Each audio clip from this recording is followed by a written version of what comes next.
Okay, Clem, if you can hear me, you're first on the agenda, so go ahead and present what you need to present. Okay.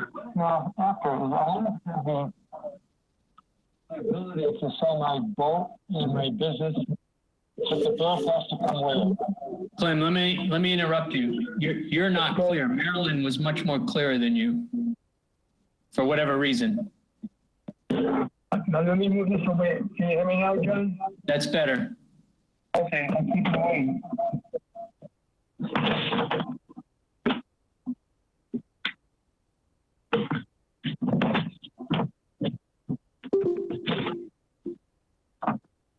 Can you repeat?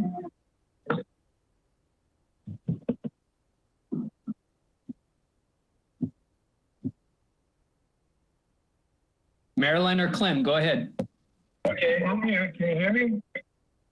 You're muffled, but we'll try to speak into the phone. Okay, how's that now? Better?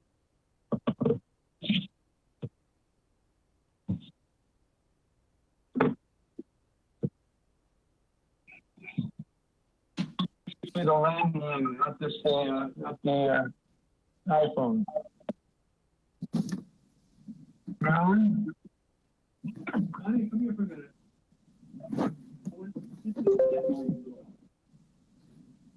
Where did you get the landline going? Do this. It's not working. How did it do? We're going to try the landline.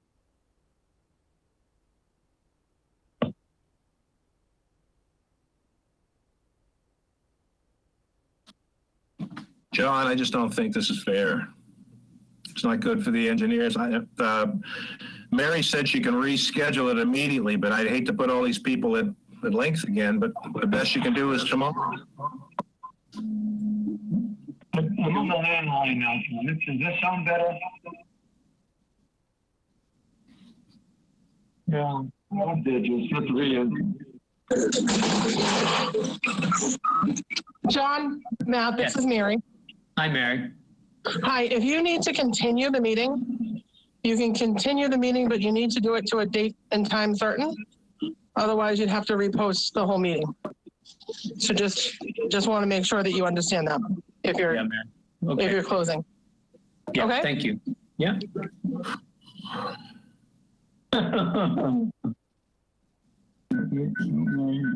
Matt, can I suggest let's try to get this thing done, and can we just come back to Clem and go to the next person on the agenda who we know we can hear, which is Roger?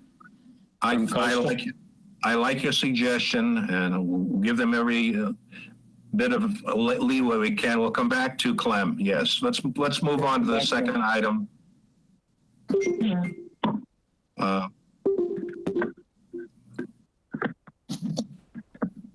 Okay, what the second one is, proposed pier and float.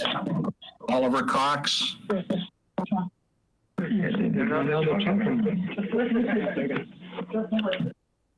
Hey, good evening. This is Roger McNevich at Coastal Engineering. Can you hear me? Yes, I can hear you. Let me interrupt you for a second. Stephen Root, would you shut off your microphone? I can't shut it off. Sir, go ahead. Would you like me to bring our plan up on the screen? If you can, that's perfect. We'll attempt to do that.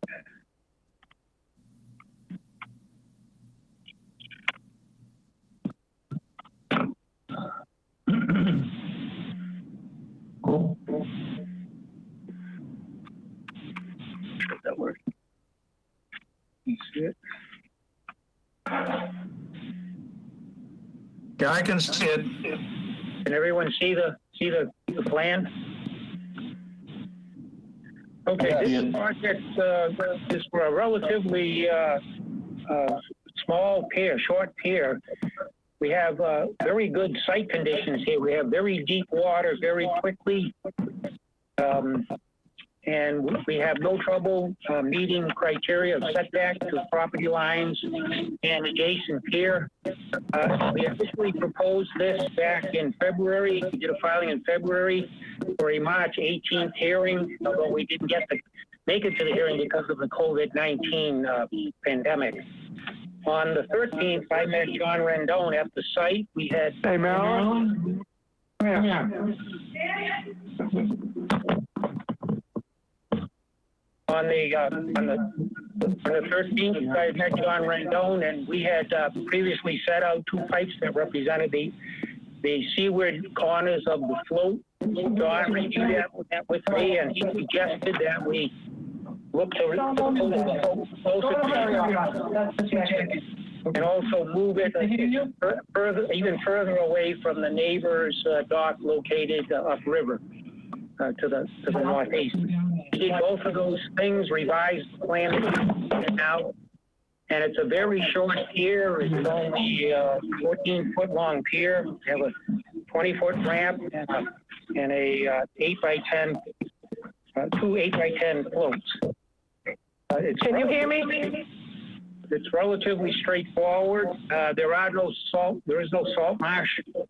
And because of the depth of water and the swiftness of the river, the shellfish report indicated virtually no shellfish except in one corner of the study area, which was outside the limits of exactly where the float and pier is being proposed. So this is relatively straightforward. We meet all the criteria quite easily. We're 51 feet away from the salt marsh located to the southwest. It's just a pretty simple, straightforward facility, well within the criteria. We easily get the water depth, even pulling it as close to shore as we did. We had water at minimal water on the near side of the float. Any comment?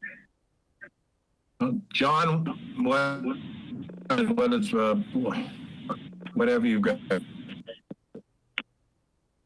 Okay, if Marilyn is on the phone, if you could just sit tight because we went to the next on the agenda and we'll come back to you.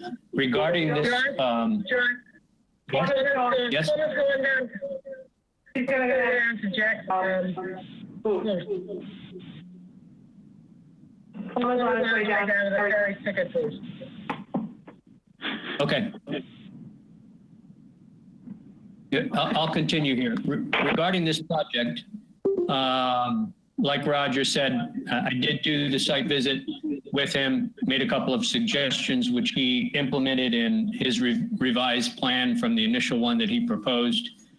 It is one of the more straightforward projects on the Herring River, very deep water, and therefore the float doesn't have to stick out into the waterway much at all. There is a little bit of a embayment, so to speak, where we're taking advantage of, and I have no problems from the navigation standpoint for this project, and I'll pass it on to Heinz. I believe Heinz is on the phone to speak to the shellfish report. Good evening, everyone. It's Heinz. As it was already discussed and described, there really isn't any issues with eelgrass, fish passage, migration, and shellfish, even though it's in the shellfish habitable area. That's up to Conservation Commission to add any mitigation requests if there is any, but there was a survey done and it was described as it came out. I don't have any objections. Excuse me a second. Tom Themistis, can you shut off the microphone on your computer? It is off. It is off. I'm on the phone. I know you are, but on the screen it shows you've got a microphone from your computer on. I don't see how because the microphone's off, but I'll check that off. Okay, it's off now. I've also but got my three. mic is off. Unless there's 2 mics on the computer. Okay, Tom, let it go. There are 3 other microphones on that are on the phones, and please keep quiet with radios and stuff like that. Okay, right now the network is quiet. Okay, I'll give it back to you, John, if you had anything else. I have nothing else. Again, I think I provided my comments. I support the project as it's been presented. All right, now what I'm going to do is ask, I'll make a motion that we approve the request as submitted to the harbor master.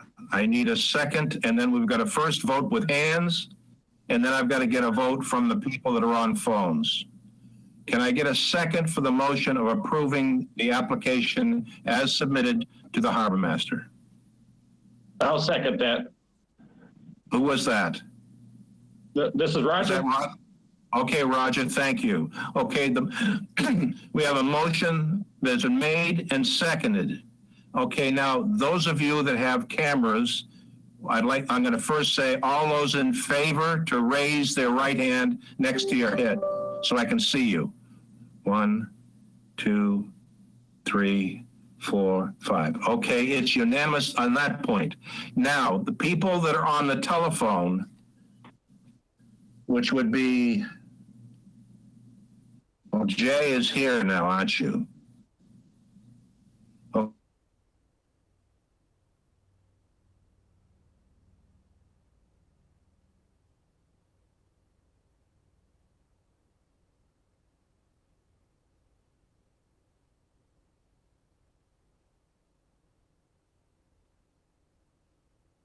Matt, you're frozen if you can hear me.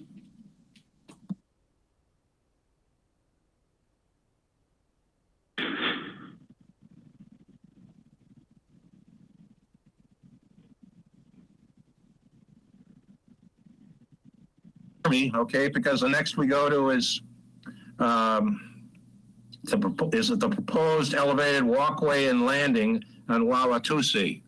Who's presenting that? That's me, Mark Burgess. Okay, Mark, we've got to get the other thing. Liam Cahill, your presentation is still on the screen. Can you remove that, please? Thank you. Okay. Matt, can I just interrupt you for 1 second? Yes, please, go ahead. I think you were finishing up that last vote on the project and you were frozen. I don't think any of us heard your last discussion. I just want to make sure that we have a positive legal vote on that last project. Brad Mallow. All right, right. We did, it was unit. Who's talking? It was a unanimous vote. Your screens, your picture froze, John, so it was all of them. So that was approved, and we're now going to the next presentation, which... Matt, your picture froze, Matt. I don't know, mine freezes every minute or so. Please, let's just try and get through this as quickly as we can. I'm upset about it too. I don't really like, I'm glad to hear that Zoom works just as good. You're frozen, Matt.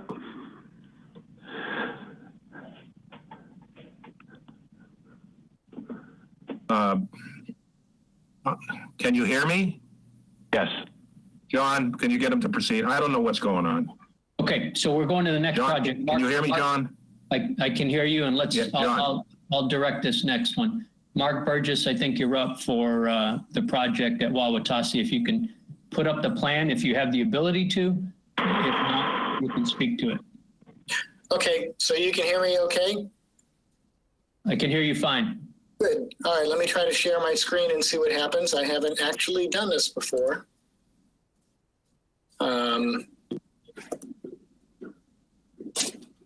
No. I want to see.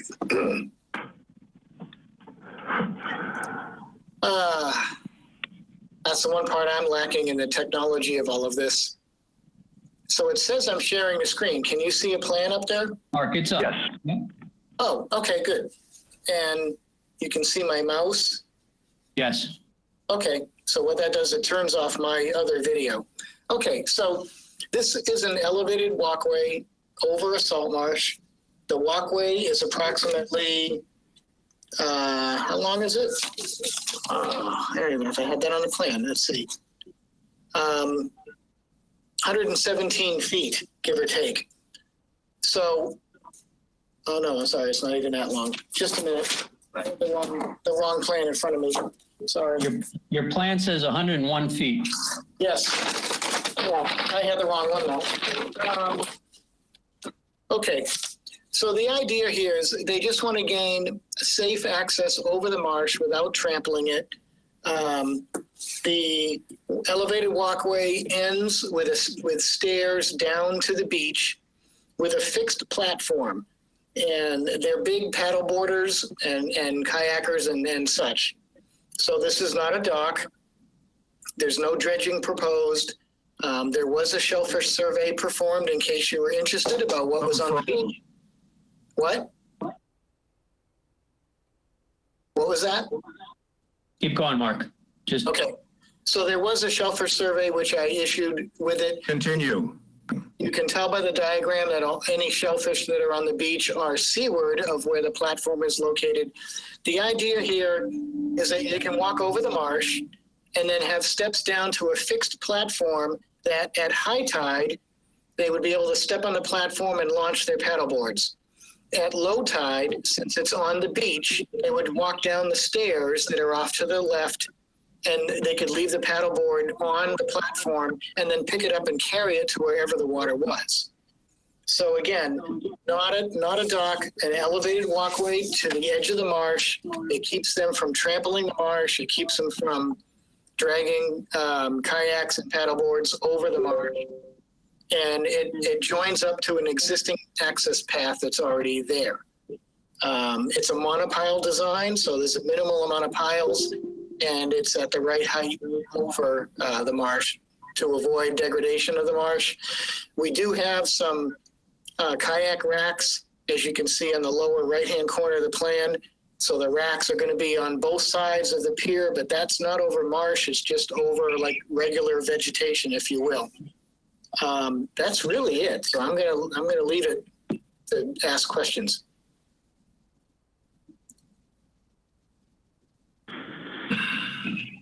John, you and Hines.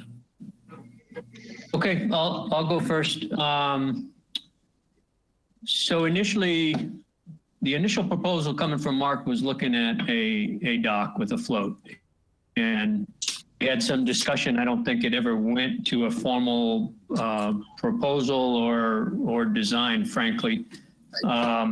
As most of you know where this is, it's kind of, when you come around that bend coming into Allen Harbor, it's right at that turn as you enter the harbor, and it's a busy area.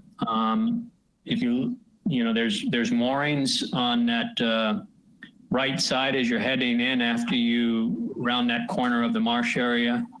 So, you know, I expressed my concern with regards to that, having a float that would have, I think, provided a navigational concern from my perspective.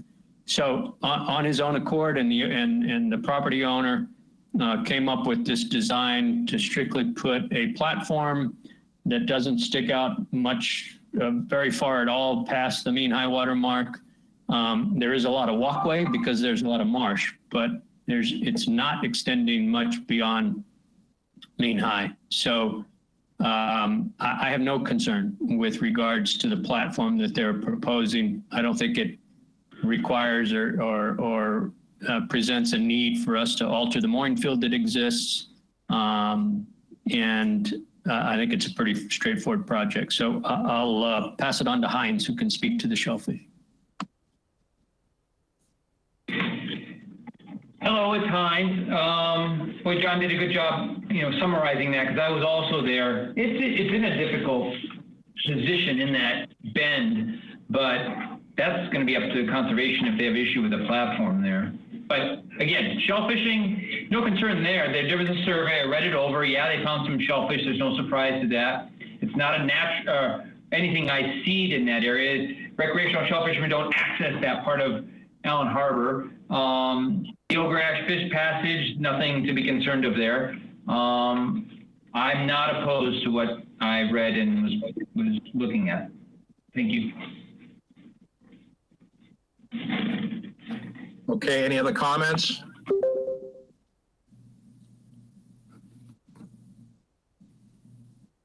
Hey, gentlemen, no, I need a motion from someone, one of you that I can see. Is anyone going to make a motion? I'll make a motion that we accept the plan as proposed. Tom Themistis. Okay. Tom Themistis made a motion that it be agreed to as proposed. Are there any? I need a second. Can I get a second from someone? Okay, I got one from Jay Walpole. Any further discussion? Okay, I need, if we are hands, all those in favor, please raise their right hand.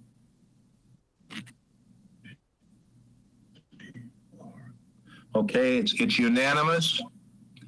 It's passed, and we can move on to the next point. Thank you very much from the engineering companies. I apologize for the confusion. Thank you very much. All right, John, I skipped over, thank you. I skipped over the finances and the minutes because I want to get into to see if this worked. Now, is there any way we can get Clem back? I'm going to leave it. Jack, you got something? I got Clem, actually. I called him from across the street, and he's sitting right here. Hey, hi, Clem. Okay, Clem and Jack.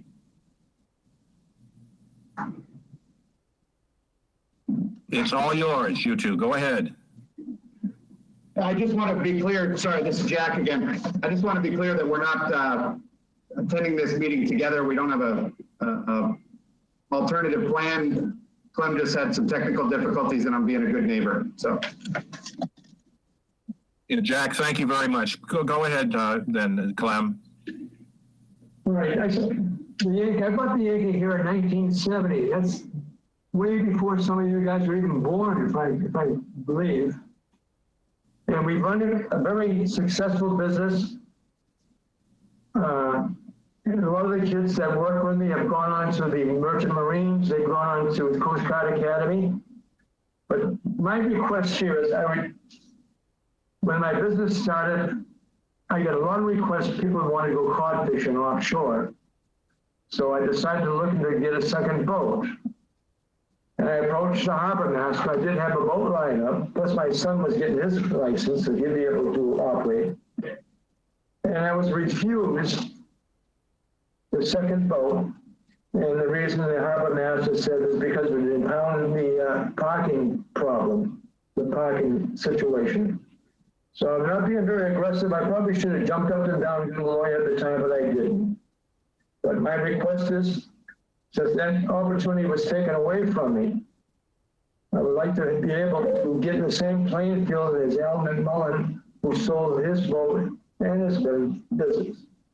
But after I was refused by the buyer to get a second boat, lo and behold, first thing became the Freedom came into the harbor, then the Perseverance, and then the Captain came. So three other vessels were allowed after my refusal for the second boat. So I request your consideration that I should be able to sell my boat and the business along with the words. Otherwise, it's worthless. That's about all I have to say for now. Thank you very much.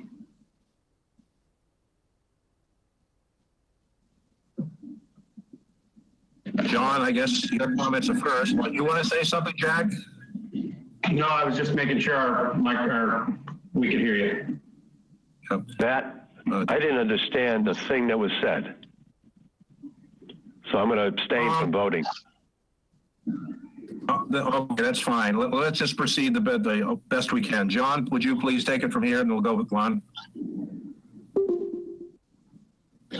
Okay. You know, I think Clem has, you know, been one of the very founding fathers, so to speak, of our marina. I get it. He's been here a long time. He's one of the first. And he has run a very, from my point of view, in the 8 years I've been here, I came here in 2012 as the harbor master. And from my perspective, he's run nothing but a first-class show. So I have absolutely no concern with regard to the operation and what he's contributed to this town and to the harbors. The harbor master he refers to is the previous harbor master. I personally can't go backwards. I can't correct what is perceived to be a wrong from Clem's point of view. And the action that I take and you know, my position on this, I addressed in a letter to Clem back in 2015 when this issue first was raised, informally to the Waterways. I don't think Clem actually back then, it was December of 2015 when I wrote my position on it. And I know he mentioned something at the Waterways. I don't know if an official vote was taken at the Waterways. I think it was more open forum. And Clem, I'll come back to you. You can correct me if I'm wrong on that. But from my understanding, again, this is prior to my arrival. You know, back in 2006, the issue of the Freedom Ferry was presented to the Waterways Committee and the Board of Selectmen with regards to the permitted slip associated with the ferry business. And at the time, the owner was Alan McMullen, and he presented the case that, you know, the ferry has some very clear guidelines that are established by the steamship authority. It is a form of transportation. They're regulated by the steamship authority. And there, I have minutes from back in 2006 when it was presented. It speaks to the various issues that were presented both by town council and by the Waterways Committee to the Board of Selectmen when they made their decision to allow the slip to be attached to the permit. And they actually made that ferry permit a special purpose permit specifically for that purpose, recognizing that the ferry is in a different category than a recreational operation. They are an extension of the highways, they're transportation. And the decision back then by the board was to allow that slip to be attached to the permit. And that's how it is today. The D permit is a passenger boat permit. It is a charter permit for passengers greater than 6 customers. So, you know, we have C permits and we have D permits. C permits are the 6-pack licensed charter boats. And then we have several D permits, that one of which is Clem's. The other is the Captain Kidd and the Perseverance. And we have a wait list for that. We have a wait list for the D permits, a significant wait list. The first person on the wait list has been on that since 1995. So, you know, the Board of Selectmen at the time made a conscious decision to only allow a town slip to be permitted to the F permit, that special permit for the ferry to continue operation.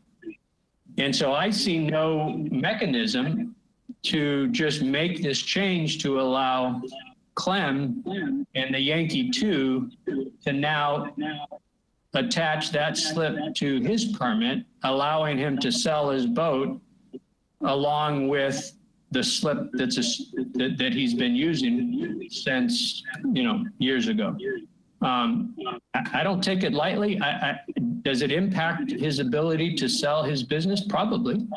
And I'm not here to argue that, but there's a few problems that are presented. One, what do you do about the wait list? All those people who have been paying to be on that wait list for years and years. The other problem is, you know, Clem is not the only small business operating out of Saquatucket. You've got the other passenger boats that I just mentioned. You got every single commercial boat that's a small business that will come back and say, wait a minute, why shouldn't my A permit, my commercial permit be attached to a pier? You've got C permit holders could make the same argument. So, I mean, we are a public marina, a municipal marina that are designed for the availability of all of the public. And I think you run into roadblocks. I mean, this is a decision that will have to go to the Board of Selectmen. Let me just make that clear. It's not a decision that I can make. I can tell you my position on it, but this will ultimately have to go to the board because the Board of Selectmen are the ones who made that decision for the ferry, and they are the ones who are going to have to make the decision to allow Clem to have his slip attached to his permit. But from my perspective, as the harbor master over the last 8 years, I don't see a way that I can support it with what's entailed and what the impact will be should that decision be made. So if there's any questions, I certainly can answer them, but that's my position. And you know, if anybody wants to see the letter I wrote to Clem, I can certainly email it to you. I'm sure Clem has a copy as well. John, you're froze. Okay, well, did you hear what I just said? First part of your sentence. Has anybody got any questions about what John just said? No, John was clear. I think you froze up, Matt. It was clear enough. We're going back and forth. His picture freezes and then mine. His hasn't froze one bit. All right, before we go any further, I need to kind of... I'm sorry? His hasn't froze a bit. Before we go any, we need to... All right, enough, please. And before I go any further, I hope you can hear me. Because of an error by the way of the Board of Selectmen, on the 18th, they didn't vote for committees because they didn't use that part of the agenda. Therefore, I'm acting only as the moderator. I did not vote on the other two items, and I'm not voting on this. So, gentlemen, if someone makes a motion, I'm just acting as the moderator.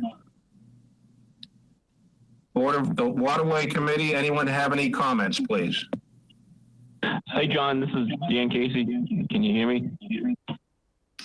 Hi, Dan. I sure can. Okay. Yeah, just a quick question. Would they have the ability to go down the list and offer like first refusal prior to, and then keep that business going? I mean, a guy works all these years to build up that business. Would that be an option to word that into the harbor management plan? You would go down if you went down the wait list and offered that business to everyone, and if they all refuse it, then you would have the ability to sell that business with the permit? If I understand your question correctly, Dan, what goes to the wait list is the permit, not the boat, not the business. It's a D permit. And so should Clem decide to stop running the Yankee and give up his permit, what goes to the wait list is the D permit. Now, that next person on the list certainly could want to purchase the business and the boat from Clem and continue to do what they're doing. But are they mandated to do that? No. Okay.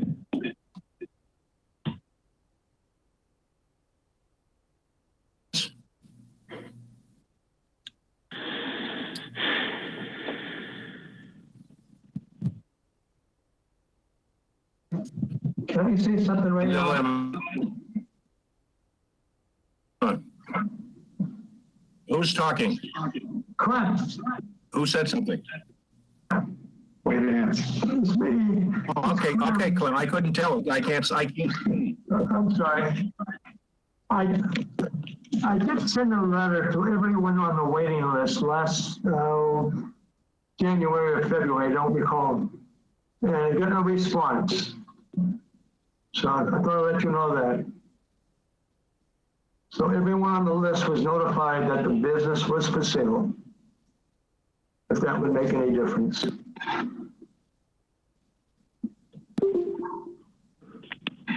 I'm frozen, I guess, guys. Here you know. Right, I don't know what blanks about. Clem, you can proceed. Yes, please. Try it again.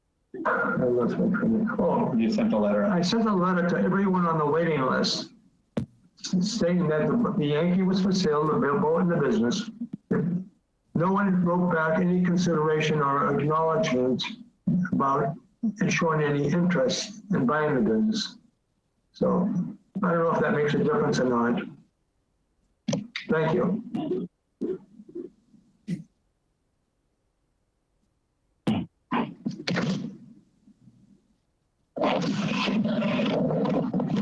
Can I speak as an outside person? Proceed, Jack. Go ahead. I just wanted to talk about those permits. And John, I respect all the things that you said, and I agree with some of them. But the thing that is, I think, is very different is these 3D permits from a C permit. And really the biggest being the amount of hard work and investment that goes into those. Not to say that a C permit person doesn't work, but it's hundreds of thousands and up into the millions of dollars to put into something that's going to be a successful head boat, charter boat, passenger boat that's more than 6 people. Now, it's much less if you have a boat that's 12 people, but if you have a boat that's, Clem 65, how many people do you carry? So he's certified for 84 people. Just the amount of insurance and liability coverage and fuel and all those things, it's going to take a substantial investment and hard work to put in and maintain and build that business. So I think my thought was, and again, Clem and I don't have any type of agreement, but on these 3 permits, I think that they should be transferable with a fee to the town, either from the buyer or the seller. And the reason why is because I think the town would be in its best interest to attract the top operators who are willing to invest in Harwich. And in turn, you bring more people to the harbor, bring more people to the snack shack, fill up the artisan shacks, and really maintain this vibrant waterfront community that we have. But if I, as an operator, was looking at, even if I was the next guy on the list, I don't know that I'd go out and spend $1 million on the boat, knowing that at 47, I feel young, but I wouldn't be able to sell that business, when I decide to retire or pass that on to my children. It would be, just me and my lifetime, and I'd make the money off it and then walk away. So I think what I'm trying to say, and I'm kind of drawing this out, but I think that the town would benefit from being able to separate these 3 head boat permits from charter boat permits or 6-pack permits. And I would urge you to consider allowing them to be transferable.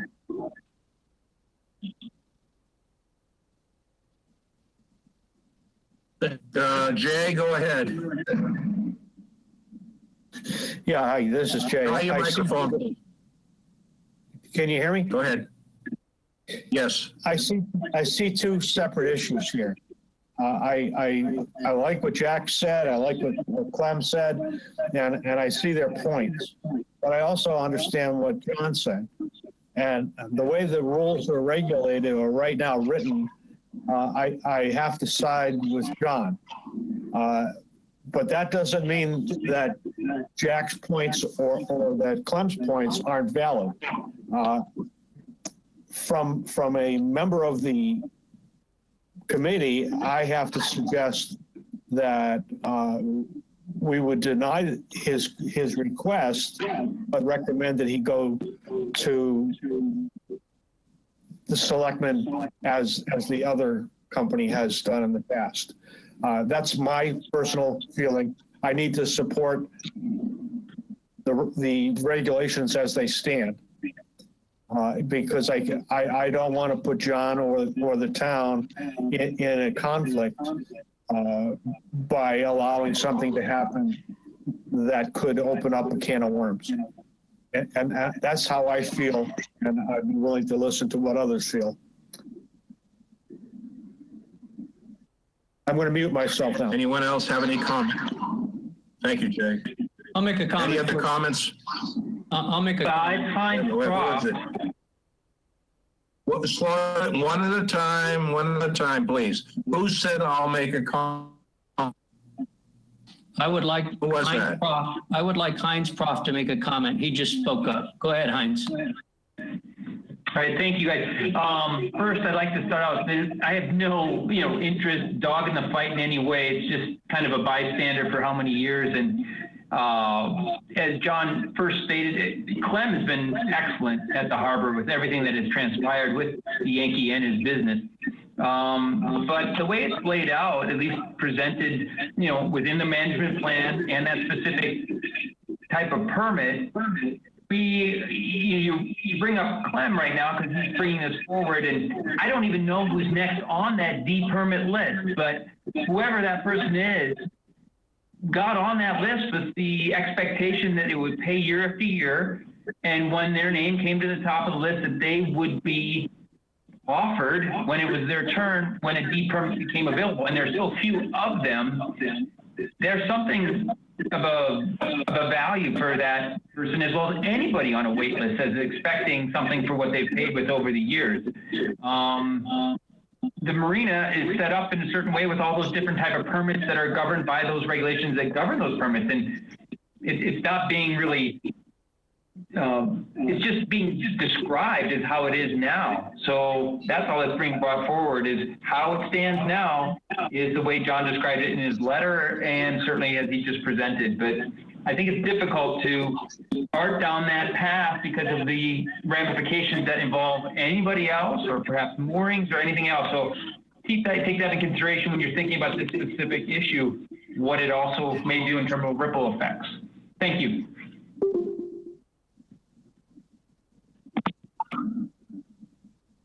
Thanks. The situation that you brought up, John and Clem, with the Freedom, they had to go through a procedure to be included as a separate entity. And all we can do is work with the existing rules, and John enforces them. I think you can see the flavor here. People understand your requirements, but regardless of what these gentlemen vote on today or not, it's still the final decision is that of the selectmen. And because we've gone through this before with the Freedom, that might be your only option to try and have that happen. Anyone else want to speak in behalf for Clem or anybody else want to say anything? Anyone on the phones? All right, gentlemen, you've got a dilemma here. We've got an application in front of us that they is asking that we look into this in one way or the other. I'm the moderator right now, so it's up to you, gentlemen, to come up with something. Dan, are you trying to say something? No. Well, don't all speak at once now. Somebody else want to speak, please? I have one other thing before you go to vote. As far as the wait list and Heinz, his comments on it, I do understand. I'm actually a paying member on that wait list for I don't know how many years, but I don't know if in my lifetime I'll come up to the top of it. In that transfer fees that I spoke of, if there's no, if everybody else passes on buying one of these 3 permits, the first one you could add on everything that was paid on that list. I don't know how many thousands of dollars, but make that a caveat to do that. Just a suggestion.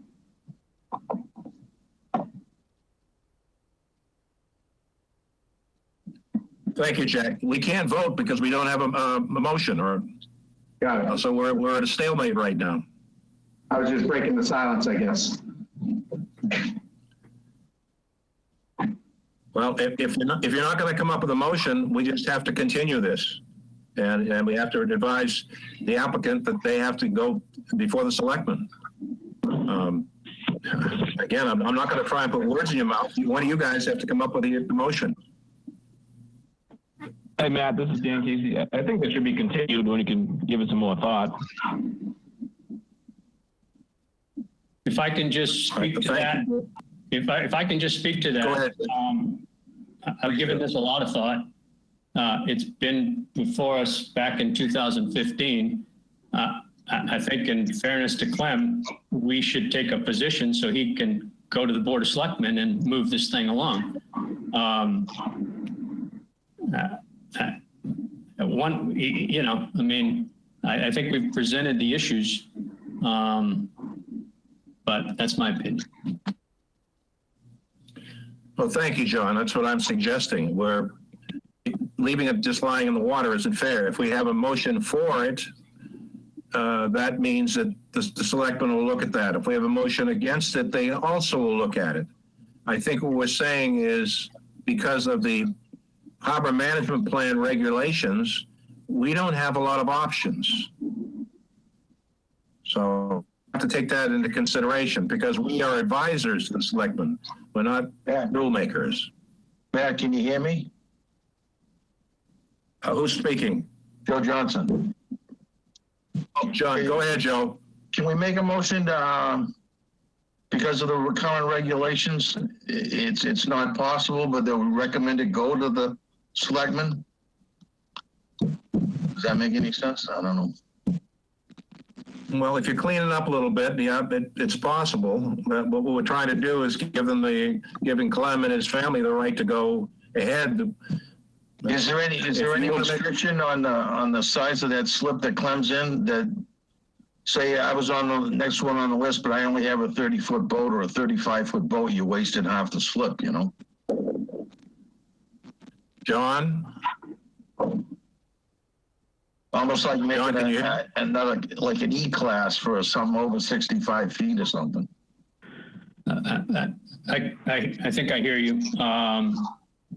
You know, if somebody wants that D permit and you're telling me if they come up with a smaller vessel, than what that would require, we make adjustments like we do everything within the marina. So if they require, if they're over, and I had this etched in my mind and now I forget, if they're over 48 feet, I believe, then the whole ADA handicap accessibility requirements come into play.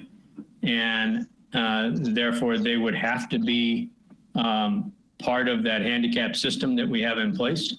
But if they're under that, in your example, 30 something, then we may put them somewhere else in the harbor and put a larger boat in there. So, you know, we make adjustments. But what's the next smallest boat? I mean, Clem's is what, 65? Yeah, the next one's like 40 or something. Cam Kid. They're 50. Yeah. And then the other thing is, these boats are paid by the foot. So if there was a smaller boat with less passengers and they're paid per passenger as well, it's substantially less revenue to the town. But understand, it's not all about revenue here. And I know Jack's focusing on that, but I'm always thinking that, sorry. Fairness. It's a permit that's been defined for years and years. People have been on that list for years and years. And there's a consideration that you should have in that regard. It's not just finance. It's not just money.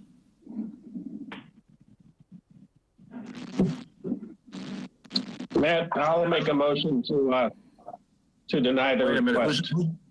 That's Roger. Okay, go ahead, Roger. Make your motion. I will make a motion to deny the request to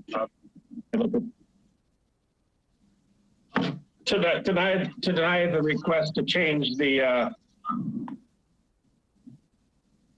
or just to deny the request as written. Would that work?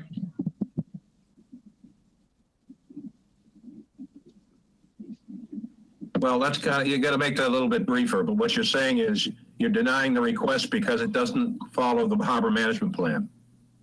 Correct.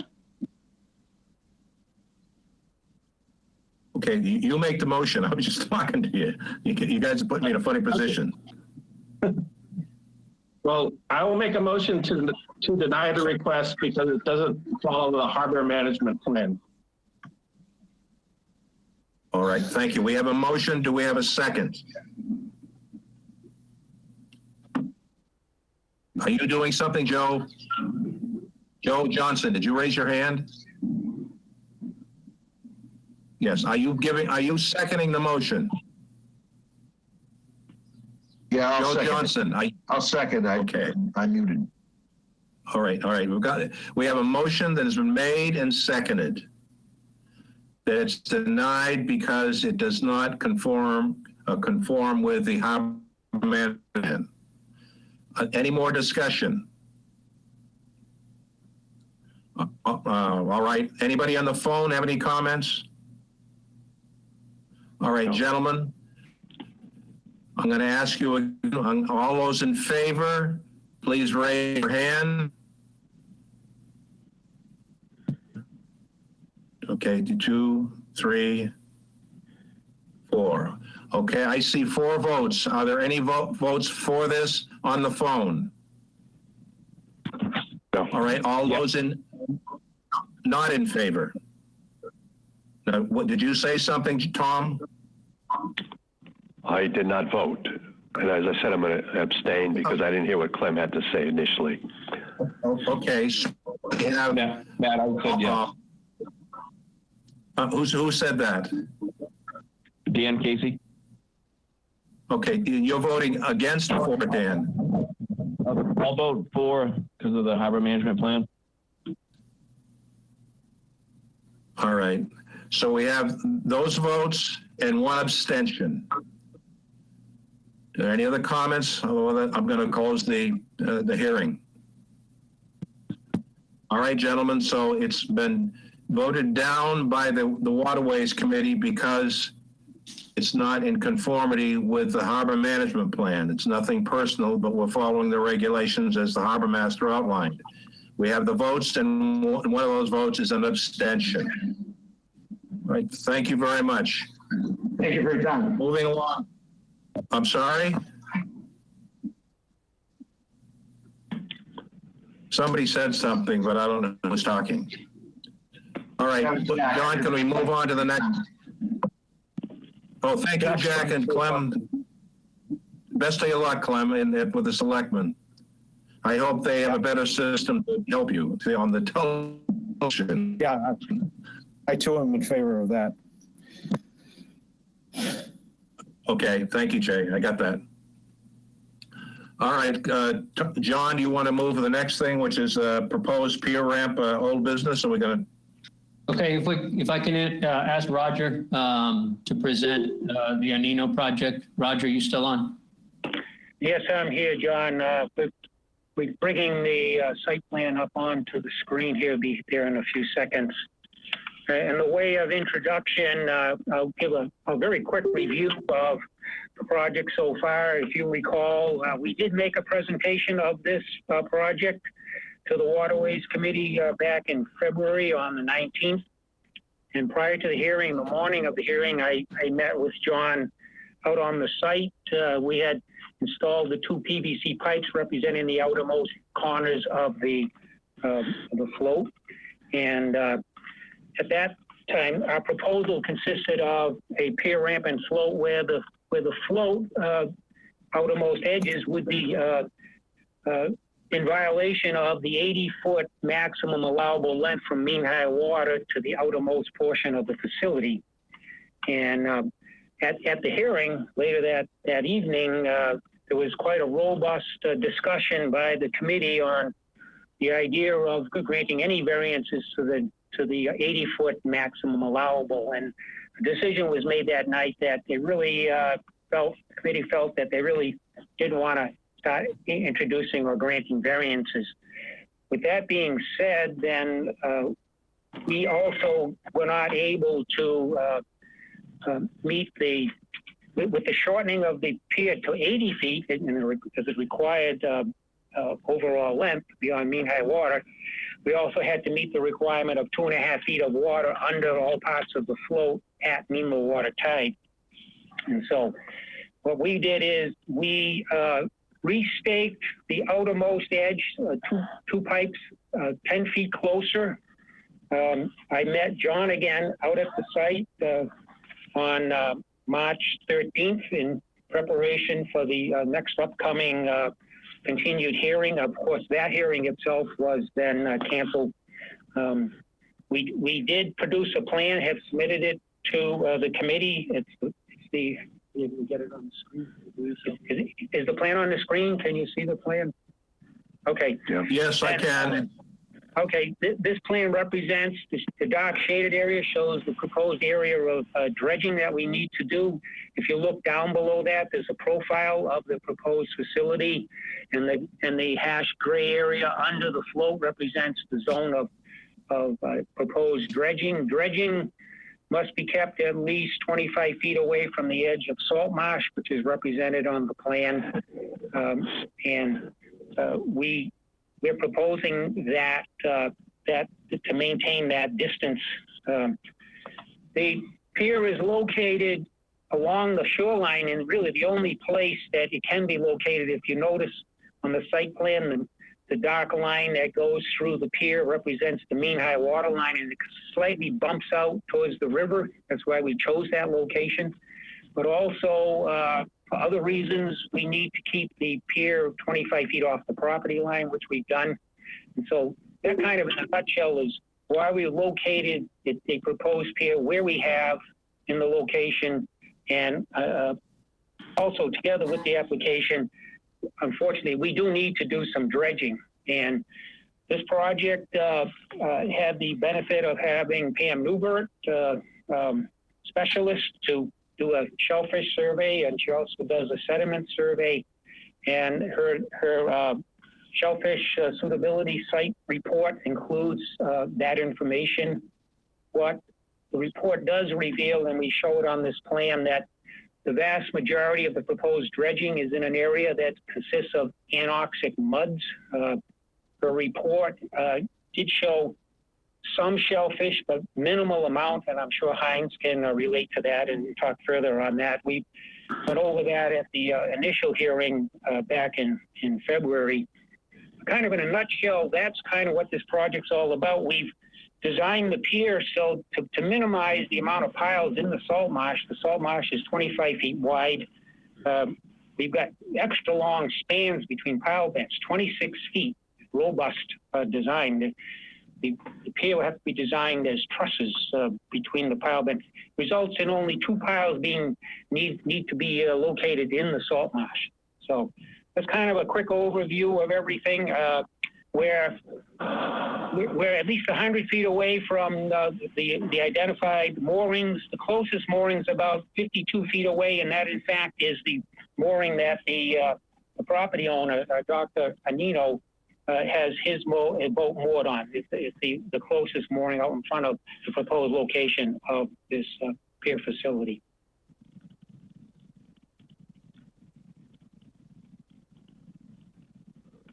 John? Okay, I got a question for Roger. So I don't see on your plan that it gives a dimension of how far the outer edge of the float goes from mean high water. So you show an overall length of plus or minus 100 feet, but what is the dimension? I mean, that's the issue at hand here. We're going to bring a cursor down down here. See that dimension right there? See that dimension right there? That's 80 feet. That's mean high water to the outer edge of the float. To the outer edge of the float. That's the overall length, 80 feet. Mean high water to the outer edge. Okay, so you brought it back 12 feet. What was the initial? It was 90 feet. We brought it back 10 feet. We were originally 90 feet with that dimension, got us into slightly deeper water. Okay. Okay. Yeah, I mean, I have done a second visit with the with the new marks that have been adjusted.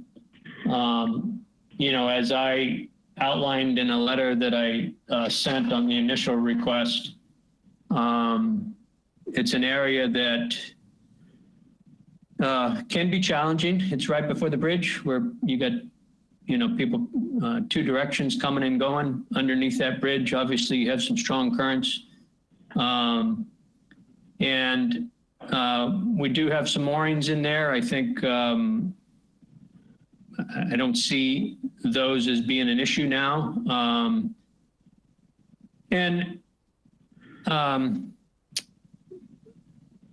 You know, I think by not having to allow a variance, I wasn't in favor of that. I don't think we should get in, unless there's a real compelling reason why we should. I don't think we should get into the business of issuing variances. So I think if the Conservation Commission allows them to proceed as has been designed, I support it. I think, you know, I think probably the dredge work would benefit that area, if anything, from my perspective. I know there's people who would disagree with me, but, and I'll let Heinz speak to the shellfish. I don't want to pretend to discuss that, but from a navigation standpoint, I think the fact that they brought it in the way they have, I think it'll be okay, so I support it. Heinz? Are you there? Are you asking for me, Matt? It's Heinz. Yes, you're on deck. Awesome. Well, you know, we often refer to eelgrass. There's none. This is Herring River. Fish migrate past there, but it's deep and wide. They're not going to have a problem there. Shellfish, the Division of Fisheries looks at the entire Herring River. And I wouldn't choose this one particular dock to suddenly say, well, then this goes against that. So any dock and pier within Herring River is within a shellfishing area. The survey does show some shellfish, no surprise there. The only people who would access even near there would be commercial fishermen when they fish in the river in the winter. This is a dock float that would be removed, at least, you know, the end part. I'm curious though, you know, and this isn't, I don't decide on the dredging, but if it was to be done and approved with the dredging, then that dredge material at least be sorted through and looked at to see what comes out with that. And if there are shellfish, they'd be set aside. I'd just like to ask the applicant, is there an estimate of how many cubic yards would be required for this in terms of dredging? Yes, Heinz, it's shown on the plan as 90 cubic yards. Okay. And thank you. We have under 100 cubic yards for other permitting reasons, so it's 90 cubic yards, which is doable for what we need for the access to this float.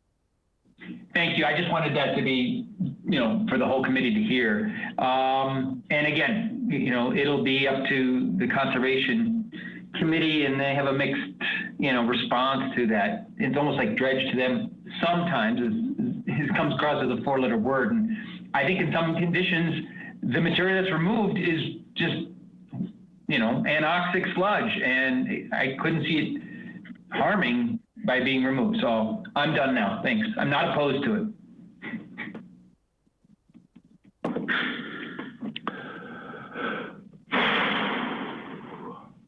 Thanks.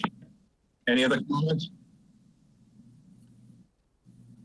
I've got on my screen, I have a gentleman that's looking, is that Glenn Wood, I guess? Is it Glenn Wood? Yes, just trying to get everybody on the How are you tonight? Okay, I've got it. I'm good. I'm just trying to get everybody's name so Leah can do the minutes.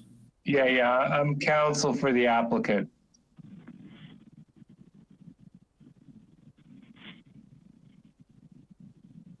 Okay, thank you. Does anyone else have any comments? From the Waterways, the comments toward a motion? Don't all speak at once, please. Pat, I'll make a motion to accept the plan as presented. How you doing, Joe? Joe.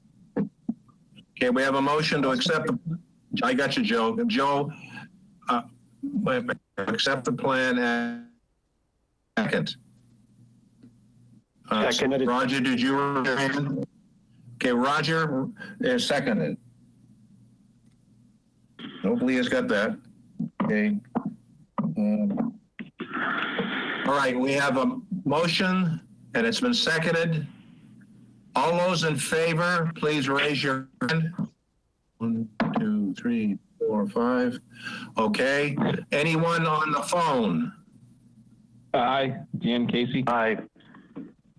Okay, we got that. It's unanimous. Okay, the motion has been made and seconded and unanimously voted for. All right, moving right on. Thank you very much. Thank you very much. Thank you, everyone.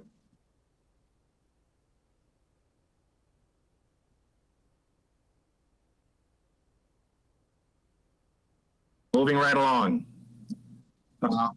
You're welcome. Have a good evening. All right, and we didn't do the finances because I wasn't sure if we could understand it for tonight, so I've postponed them. All right, well, you know the darn thing's working perfect now. I changed what, but everything looks good and I can hear everybody. It's not freezing. Does anybody have any comments or suggestions? You did pretty good, all things considered, by 7:30. John's going to get home for dinner. All right. I know it was a bit painful, but thanks for hanging in there. I just didn't think we wanted to continue this thing, so thank you. Happening is that one of the engineering facilities that had the phone on, as soon as they disconnected here, it stopped. So I don't know what it was. Unless you have no more comments, I'd entertain a motion to adjourn. So moved. Tom, Tom made the motion. Do I have a second? I'm sorry, what, Joe? Joe, are you seconding it? Joe? I'll second it. Okay, Joe, we have a motion. Okay, I got it. It was made and seconded, made by Tom Thermostus. All those in favor? Aye. Okay, it's unanimous. Gentlemen, thank you very much. It was an awkward way to run a meeting. I'm glad you're all here. We had a good showing. Everybody showed up for this. Thank you very much, and I hope that we can find a way to smooth this out in the future. You too, John. Thanks for your patience of putting up with me.